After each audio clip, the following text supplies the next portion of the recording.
Welcome to the Cure for Stupidity podcast, an ongoing exploration of the stupidity in real life, relationships, parenting, and more. All right. Thank you for tuning in to another podcast here with us.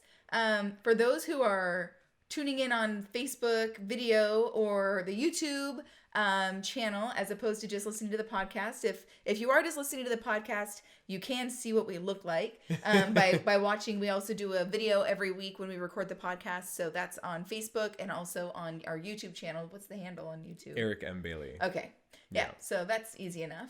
But we are leading up to Halloween, so happy almost Halloween to everybody. And my amazing co-host today is Holy Malarkey, Batman! That's my best Robin. It was so bad. But so we worked on this before we got started.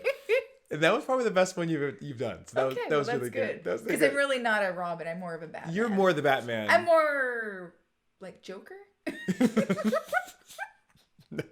No? No? I'm not Catwoman. I'm not a leather girl. Oh. Penguin? I'd say you're definitely more of a Batwoman. All right. Interesting. Yeah, you've got the skills to pay the bills. All right. Interesting. Well, speaking of all these women, we as women, not we, but we as women this week hit a major milestone. Mm-hmm. As of, and I actually typed it out because I wanted to make sure I get all the numbers right. But as of October 26th, women in America are working for free. Wow. What does that mean? What does that mean? It means that in general, women make 20% less than men. And that's the equivalent of working 10 weeks for free. In the year, and that's for full-time and or salaried women in the workforce.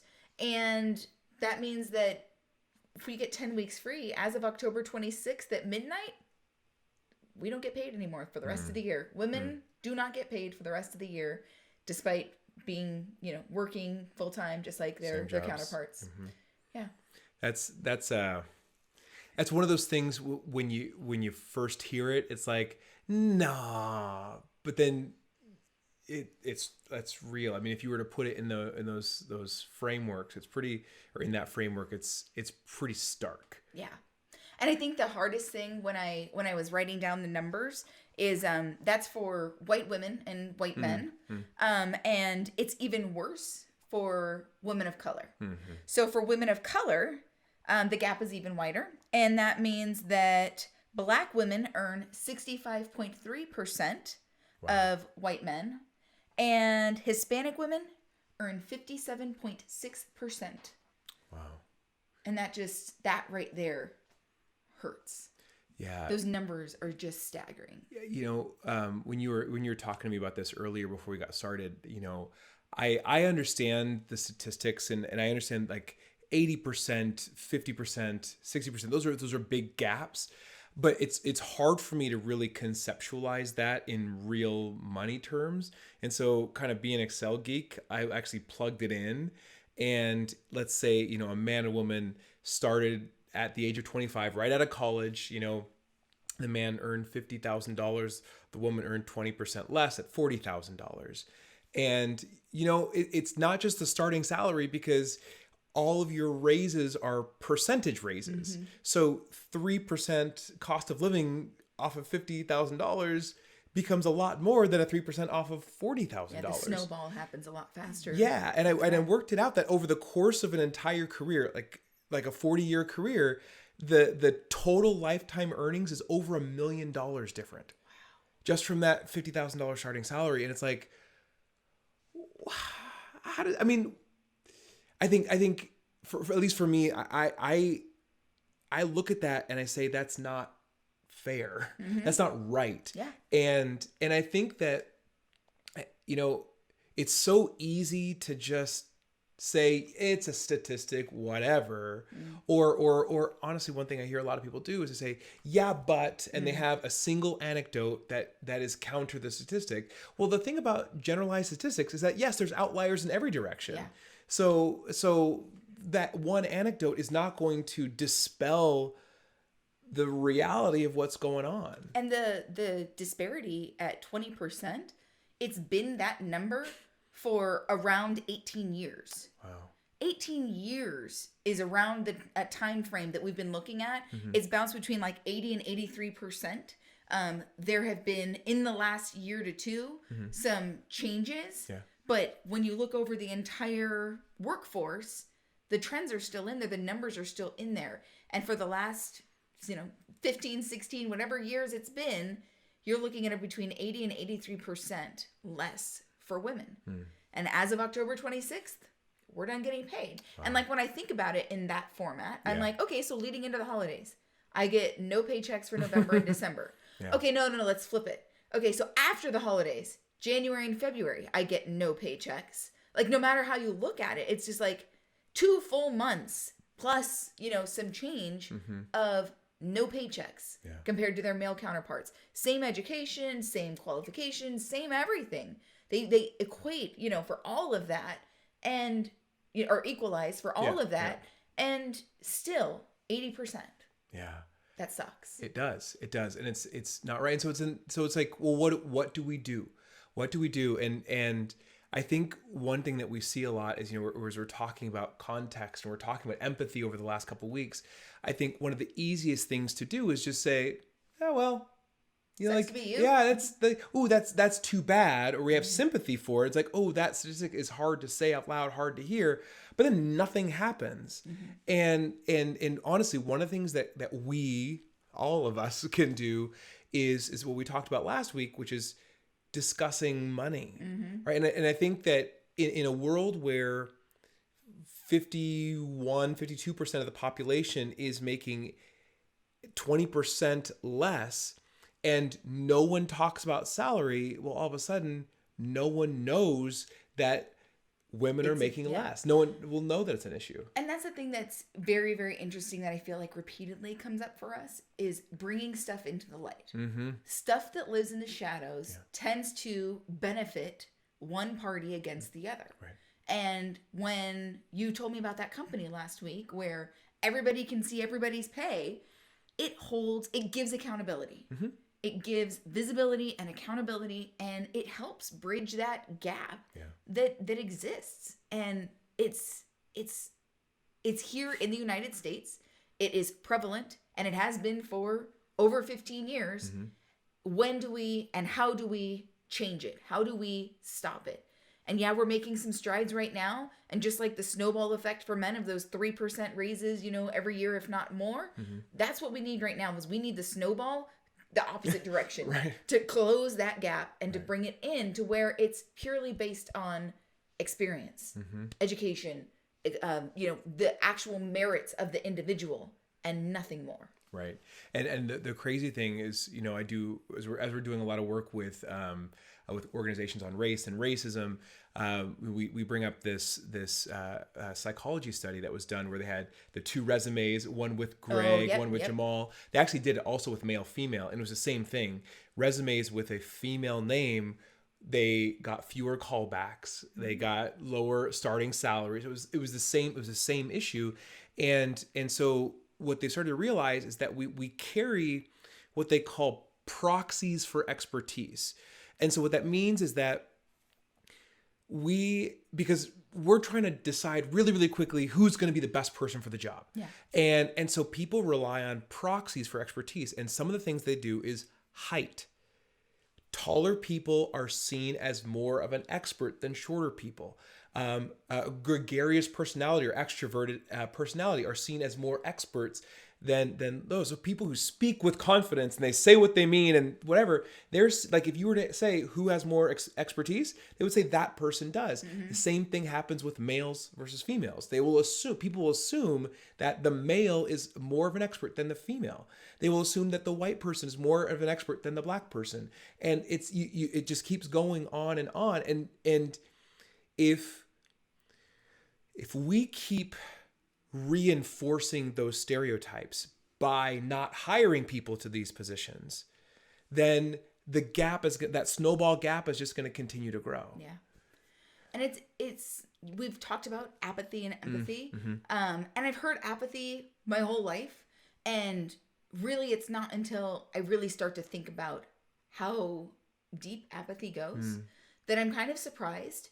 It's so easy to hear about it and be like, it doesn't affect me. Right. We're self-employed. We get to pick our own salaries. Right. It doesn't affect us. Right. And there's so many outs and, ways that you can say like, there's nothing really to do about it, and these systemic issues really need to be addressed. Right. And we need to get towards empathy so that we can understand and get into it and dive into it and feel what needs to be felt, as opposed to the apathetic, which I think as a nation, we definitely err towards the apathetic. Yep. Yeah.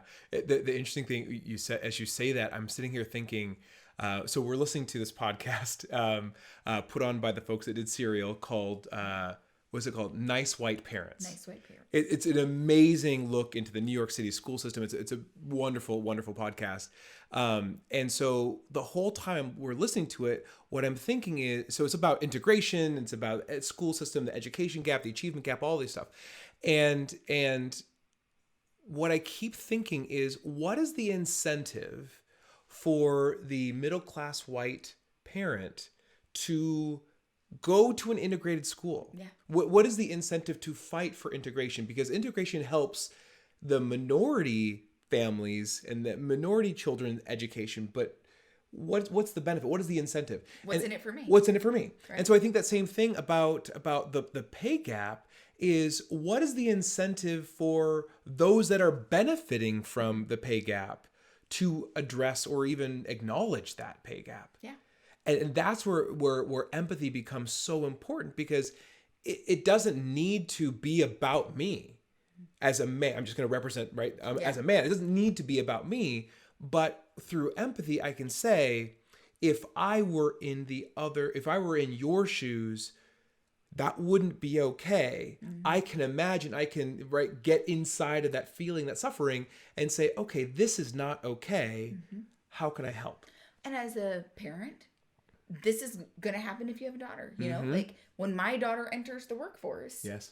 Hopefully this is resolved by then, right? Like Right. Hopefully. Yeah. But put it in whatever relationship term you need to find the what's in it for you, right? It may not affect you as a male, but I'm sure you have some women somewhere in your life where it is affecting. Right. And dive into the empathy wherever you can find it. Right. Whether it's, intrinsic for yourself, Yep. Or the people in your immediate circle, or whether you're able to just say, this is wrong. This isn't fair. Let's fix it. Let's make the change that needs to be changed already. Right. One thing I think that is very, I want to say encouraging, so just stop me if it's the wrong word. But as we were doing a lot of work with Nicole and a few years ago with the Me Too movement and everything, I started doing a lot of research on graduation rates, male and female graduation rates. And in all of American history, up until 2015, a larger proportion of college-age males had degrees than college-age females. In 2015, it flipped for the first time. And the gap has been growing. So for the last 5 years, a much larger proportion of college-age females have been earning degrees than college-age males. Which in my research, just, in figuring out the actual date where women start working for free, it talked about it in there as Millennial Women being kind of this big switch in being the majority of college goers. And it talked about a whole bunch of different stuff, like Millennial women have better credit scores than men, even though the men make more money. They have lower debt ratios, even though men make more money. It went into this whole, demographic breakdown of stuff. And a lot of that data was basically between 2016, 2017, 2018. Right. The last 2 years, I couldn't find anything exactly. That's why I kind of just said, definitely for 15 years. Right. But I mean, within the past couple of years, it's starting to shift. But now we have a global pandemic, and we have unemployment, and we have all these other things that are happening, and all of a sudden it's like, oh, do we lose that? Do we lose that momentum? Yeah. When unemployment happens in pandemics and people are laid off, you see a lot of spikes in education and higher education. So it's possible that we'll lose that footing. You never know. Right. all the factors that are going to go into that. But we do know that if we want to continue to see the changes, we got to talk about it and we got to do something about it now. You know, we can't keep waiting. Right. Can't let another 15 years pass. Right. It's on our watch now.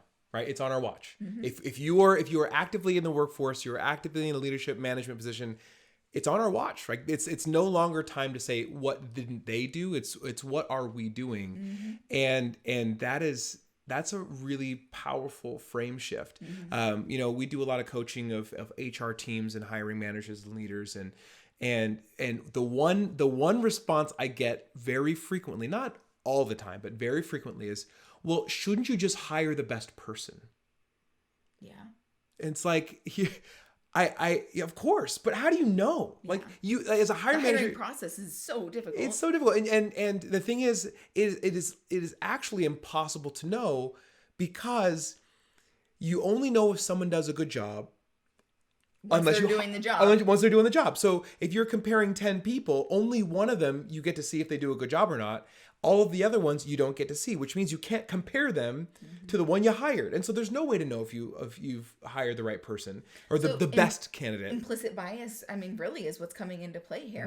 Right? Absolutely. And people say, you know, well, we just hire for culture fit. And so I say, so what's your culture? Define your culture. They're like, oh, I don't know. Like, if you can't define your culture, how on earth are you going to hire for culture fit? Well, I know it when I see it. Which means bias. Yeah. Which means I'm going to hire people that I like. I'm going to hire people that I feel I'm more comfortable around. I'm going to hire people that fit these proxies for expertise. Yeah. And it's like, oh, that's how these things keep going on. Continue. They keep going on. And I think that if we can lean away from apathy, because apathy is something that it as you're saying, it permeates our country, our existence. I mean, apathy, so from parenting, okay? So here we are, we're getting into parenting, right? And the kids, when they become apathetic, you get, you know, two reactions out of them, right? You get the kids that act out, and, you know, tantrums or yelling, screaming, hitting, you know, whatever it may be. Or you get the other kids that are completely tuned out, zoned out, and I don't care. Yeah. And it's like you get these completely different reactions out of the kids based on how important they feel. Right. And that's which brings us to one of the most controversial subheadings of the book. And I wrote it intentionally. So the subhead is "Children are insignificant," which is true. If you think about don't say that. Well, so physically they're smaller than adults. Their voices are literally smaller. Their vocal cords are shorter, so they're smaller. They have less influence, less authority. As the smaller they are, the more likely they are to be reliant on a bigger person. They can't move around the world by themselves. Like all these. I hear you. I just hate it. It's awful, right? But here's the thing, is that, as you're saying, like what children do when they feel insignificant is they tend to try to regain significance by the acting out or whatever. Or what they do is they say, it doesn't matter. Yeah. And we're just barely getting into the teenage years. But I can only imagine what this is going to look like at the end of all three kids going through their teenage years. Yeah. Is you're going to get the acting out, you know, whatever that may look like in each of their personalities and whatever they're searching for, or the completely checked out, you know, whatever, in their room 24/7, you know, completely not involved and engaged with the family. Yeah. And I think, you know, the crazy thing about this idea of children being insignificant is, and this is hard to say, but how often we reinforce that. So as parents, so kids are already like at a disadvantage physically and with authority, whatever. They're small or whatever. But then on occasion, many occasions, we're on our phones ignoring our kids. Reinforcing that they're insignificant. And so like you hear, daddy, daddy, daddy, daddy, daddy. And this is full transparency. Like you're getting the real deal here. But so often because I'm on my phone or because I'm at my laptop or because I'm, doing something else, my child's voice becomes annoying sometimes. And I get that. And I'm not innocent. I get it. Right. And it's like, hold on, daddy's just finishing email. Hold on, daddy's reading something. Hold on. And I'm reinforcing that insignificance. Well, and not to give you an out, but in COVID, where we're all home 24/7, it's very hard to differentiate work time from at home to, the different roles that we play and all being under one roof at the exact same time. Yeah. Now, I will say that this isn't something that's only happened during COVID, so there is also that. But I do see that it is becoming a little bit more prevalent lately. Yes. Of, we'll try to sit for a couple of minutes where we got to focus on a remodeling thing or figure something out or get back to a contractor with some questions. And to the kids, it's like, oh, mommy and daddy are sitting and hanging out. Cool. Let's go show them this, show them that, show them this, show them that. And we've got some extroverted children just like me who, if you're not actively looking like you're doing something, they're going to extrovert you. They're going to talk your ear off. Ask you questions. And totally fill that space to try and, suck you in and get your attention and get your time together, your quality time. Yeah. And it's not easy. It's even harder right now for us to make sure that we do a lot after bedtime. Like, we are night owls, and that works very well for us. And I feel like there are times where we do a really good job when we're very intentional of when we're working on something, like try to explain, like, okay, yesterday, we were working on a bunch of projects and we were trying to get some stuff done for the week. And Jasmine was like, when can we carve our pumpkins? Yeah. And it's like, I gave her an exact time. And she held me accountable to that time. She set a timer when there were 6 minutes left. And on the Google thing, she was sitting there with the book. She was watching the countdown. I mean, she was ready to go at 4:00. Like, she knew 4:00 was carve the pumpkin time. Yeah. Okay. I communicated very well, managed the expectation. There are other times where I want to scroll Facebook. I want to read an article. Yeah. I want to veg out. And I think those are the times where the insignificance is even more painful. Yeah. Where how many times was I reading something, scrolling, or completely in a different mental space when I missed the first 3 mommies, and by the 4th one it catches up, and I'm a little agitated over the fact that I couldn't finish what I wanted to do. Yeah. And that reaction, that's that insignificance that's yuck, as a parent. But it's real. But so let me ask you a question, an honest question. Is, have you ever felt insignificant because I was on my phone, my computer, my whatnot? Yeah. Yeah. And I think that doesn't surprise me. Yeah. Right. We've talked about it. I mean, you're a morning person. I like sleeping in. Yeah. And even just waking up to you reading articles on the iPad or, doing some emails and some work and stuff. Yeah. It's hard for me. Right. Because it's like, oh, well, we didn't cuddle. And like, I woke up and like, I felt like we were totally separate. Like, you were already up and ready to go for the day. And like, I kind of feel a little bit of guilt, but then I also feel like I look at the clock and I'm like, it's only 7:30. Like, it's not like I slept in a ton. Right. And so like, I feel off kilter and I feel a little jaded of like, what was so important on the, thing that we didn't get to have a morning together, because it's rare. Like, when that happens, like, I get it. Your brain turned on, you were thinking of something or whatever. But yeah, I do. I still have that feeling of, I was insignificant. Right. And I think that's the interesting thing is that you've never felt that from me, though. Never. Yeah. Never. Ever. In the last 20 minutes we've been recording this. So, but I think I'm doing pretty good. Yeah, I know, right? You nailed it. So hashtag winning. So I think the idea that children are insignificant and that how children respond when they feel insignificant is not separate from how we as adults respond as well. And so adults. So Jasmine for a year or so, she would say adults, but she thought it was redults, and so that's where that came from. So adults will do the same thing. Is if they feel insignificant, they will either disengage, right? They kind of actively disengage, or they'll try to kind of over insert their significance in something that we see a lot called the know-it-all. And I just want you to know, I want you to know that I am a card-carrying member of the Know-It-All Club. Now, that's recorded. Because you've never been a know-it-all. I have never, ever been a know-it-all, but I've been waiting for this conversation. This is one of my favorite parts in the book.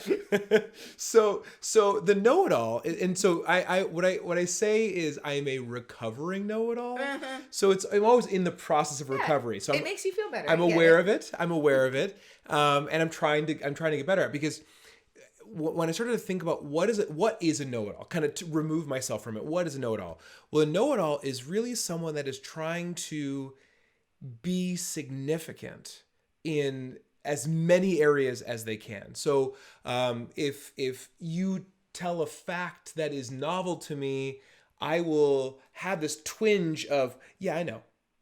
And like I won't let you surprise me with a fact, because that makes me feel insignificant. So I kind of try to reinstate my significance. But yeah, I already knew that, right? And or one-upping it, or one-upping, right? So I've done a lot of exploring of myself on this.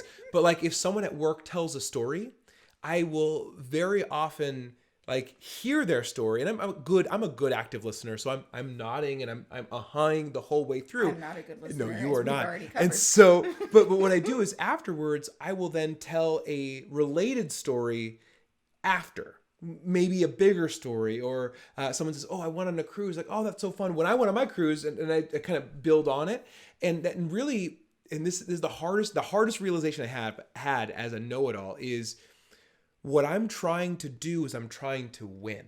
Right? I'm trying to win the conversation. I'm trying to... Yeah. Okay, so hold on. Okay.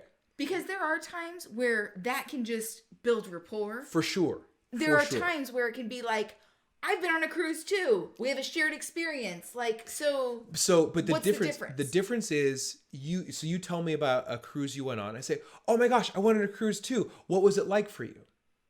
"Oh, I went on a cruise too. Was it this or this or this?" And I'm actually trying to draw more out of you. Got it. But what I would do, I'm trying to say this very calm because it's kind of hurting me inside to say this out loud. But what I would do as a know-it-all is I would tell my grand story maybe before you were done telling yours. Right? And so it's not about building rapport. It probably is somewhere in there, but it comes out. But it comes out differently, wrong. yeah. Okay. And I mean, and honestly, and I'm going to step into a danger zone here. Is that something that you do? You do is you hijack. That's just my attention span combined with my extrovertedness. Well, maybe, but maybe. So I wouldn't put you in the same category as me as know-it-all. But I noticed that when you get to sleep on the bed tonight. Well put. But what I do is, what I think about is when I'm trying to win a conversation, I'm trying to, how do you win a conversation? Yeah, that's right? A little hard for me to even. That's why I was asking, building rapport, because I don't quite get how you can win. But you can't. But for a know-it-all who's trying to build back or gain significance, and just kind of speaking generally here, is because of the feeling of insignificance, we will try to capture something or seem that we are bigger, grander, get back into the spotlight kind of thing. Maybe something like that, or at least say that we know. And knowing, being on the inside, and it feels different than being on the outside. So have you ever flubbed about knowing something that you for sure. Yeah. Okay. Oh, for sure. Oh yeah. Mm. There are certain times where people will say something and I'm like, and then just kind of relying on my intellect to gather enough context over the next couple of minutes to figure out what the heck they just said. Mm-hmm. Because in those moments, when I'm where I'm wearing my know-it-all hat, it was too painful for me to acknowledge I don't know. And so I will pretend that I know and just hope that I can catch up eventually. Got it. Okay. It's weird. It is. It's very weird. I know that I have know-it-all tendencies in there. Mm-hmm. And again, it's easier for me to see it in everybody else than it is in myself. I mean, I may not be a Batman, but I'm pretty darn good. I mean, I'm just saying. You are a good Robin. But it's hard. It's hard to see where fight to be right and know it all and genuine, just excited, want to talk about it, and like I just get worked up and excited, and you know, I get really into it, and I dive into the deep end of the conversation really fast sometimes. And I don't know if it's intent. I don't know if it's malicious. I don't know if it's that I just don't have awareness to it yet, and maybe that's in there and I'm just not aware of it yet. I don't know what kind of differentiates the different categories of stuff. All I can say is, like when I see it happen, it feels yuck sometimes. Being that you're recovering, it's very nice because it makes it easy to talk about it. Right. And that's great. And being that you are so open about your tendencies, we may have at least one child that is following in your footsteps. All of them. All of them. I got all of them going. But it's nice because you'll use yourself as the example and use it as a learning opportunity for them of, hey, you know, you're doing what I do and it's yuck. Right. And you're good at, you know, again, you can see it in other people better. You're good at calling it out, but making it about you. Right. And using you as the foundation of, it feels yuck. Like, don't do that. And I think it's good that they're talking about it from such a young age and they're getting awareness to it. I will open the door for you to help me maybe draw some distinguishing factors between one, I'm being a know-it-all potentially. Well, so what about this? And just, I'm going to put this out there and just let you sit with it for a minute. But what if know-it-all isn't your default go-to when you're feeling insignificant? What if you lean towards apathy? I do. Right. And so, maybe that's what it is, is not when you hijack a story, maybe that's not being a know-it-all. Because that's just the way that my mind was like, well, of course, you're just trying to win the conversation. You're trying to get all the whatever. It's like, oh, that's not how you think. And so maybe that's not a sign of you feeling insignificant. But when you do feel insignificant, I definitely err towards apathy. 100%. Yeah. I would much rather take 2 steps back and be like, oh, well, rather than dive into it and, you know, get into the yuck sometimes. It just happened yesterday. Something happened yesterday. 2 days ago. So we're trying to move the basketball hoop. We're trying to move the basketball hoop out because we're that was a fun project. We're giving it away on Buy Nothing. If you don't know about Buy Nothing, ask Jamie. But basically, so we were giving it away to someone, a family. And when we moved into this house, we like tucked it into the very we had the movers. Yeah, that's right. Tuck it into the very back corner. Now, when we put the thing together, I had the brilliant idea of making this thing basically permanent. And I poured about 200 pounds of sand and then water. So this thing is like probably 350 pounds at the base and so difficult to tip. And so we're like moving it. And we got it to a place. It was like a 2-hour project to get it from one side of the house to the driveway. My back is still sore. Yeah. Fun. And so we got it to where we wanted it for the night so that we can easily move it the next morning to the front. And so I'm asking Jamie, can you lie down the dolly this way so that is the dolly going to fit? I was wondering where you were going.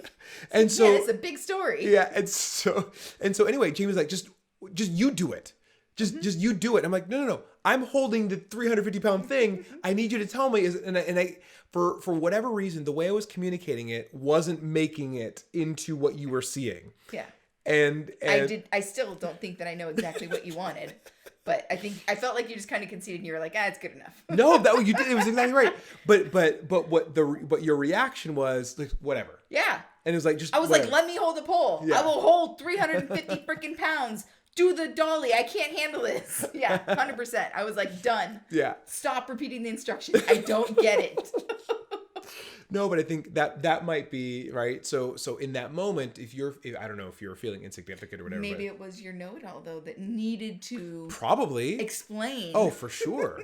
We're a great combo. The know-it-all and the apathetic one. So I think the know-it-all in my head that was going on is I know you can get this. Mm-hmm. Right. And so that's what I had in my head is so sweet. I love you so much, baby. Aww. No, but I had it in my head like I know you can get it, and I was like done. Like it's not worth the time. Yeah. Like just whatever. I'm done. Yeah. Yeah. Checked out. All right, one place we can't be apathetic. Yes. Voting. Vote. There are 6 days until the election. If you haven't already voted, hopefully we got a lot of early votes in. But there are 6 days until the election, and it is absolutely imperative that you make your voice heard. Make a plan. Get out there. If you're going to the polls, figure that out. Know your location. Know the hours. Know the rules. Know the ID that you have to bring. If you're a parent and you have kids over 18, bring them with you. Encourage them. Have the conversations. Help them make a plan. Help your parents make a plan. Talk to your friends. Talk to everybody about getting out to vote. If you're unsure of where to go, you can go to iwillvote.com. Doesn't matter what state you're in. You select your state, you put in your info, and it will give you everything you need to vote. If you have an early ballot and you haven't dropped it off yet, it gives you the ballot boxes. Because I think the Arizona, the deadline was yesterday to get those mailed in. So you're going to want to make sure that you just go ahead and go. Get the ballot turned into the proper location so that you can get your voice heard. Yeah. Vote. VOTE. Vote. Vote. So millions and millions of people don't vote. Every 4 years, every 2 years, every 1 year, millions of people don't vote. And then, we hear a lot of people complaining. Like, I don't like the way things are happening in my place, in my country. It's like, well, what did you do anything about it? Did you vote? Did you encourage other people to vote? So vote. Don't be apathetic. I love that. Vote. Nice tie-in. Thank you. If you want to follow along with us, you can grab the book, The Cure for Stupidity, at thecureforstupidity.com. Thank you so much for joining us. Yeah. And so what Jamie didn't fully explain is that she is wearing a Robin costume and I am wearing a Batman costume. For those of you listening on the audio only podcast, and she looks super cute with the Robin mask is kind of as a hairband, which is very clever. Yeah. Very clever. I don't have a hairband on today. I'm sure it's okay. In any case, happy Halloween. Thanks for tuning in. Stay safe out there and vote. Bye.